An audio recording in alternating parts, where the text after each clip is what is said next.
بداية مسكر مؤسسة الخليفة بن زايد آل نهيان على المساهمة الكريمة اللي كل سنة بقوموا فيها لرفع المعاناة عن شعبنا الفلسطيني داخل مخيمات لبنان. وبنشكر دولة الإمارات العربية المتحدة على المساهمة الكريمة في رفع الغبن عن شعبنا الفلسطيني. السلام عليكم. نشكر مؤسسة خليفة بن زايد آل نهيان على مشروعها الخيري، انه كل سنة عم بيعملوه، انه مشروع كثير منيح وعم بيفيدوا العالم كثير انه فيها.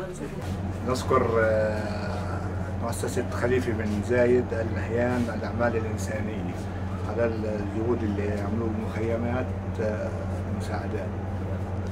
احنا بنشكر مؤسسة خليفة بن زايد النهيان على مساعدته للشعب الفلسطيني. يعطيكم العافية والله يقويكم، وشكر كثير كبير لمؤسسة خليفة بن زايد آل نهيان على العمل الإنساني اللي عم يقوم فيه بالمخيم بهالوضع الاقتصادي الصعب.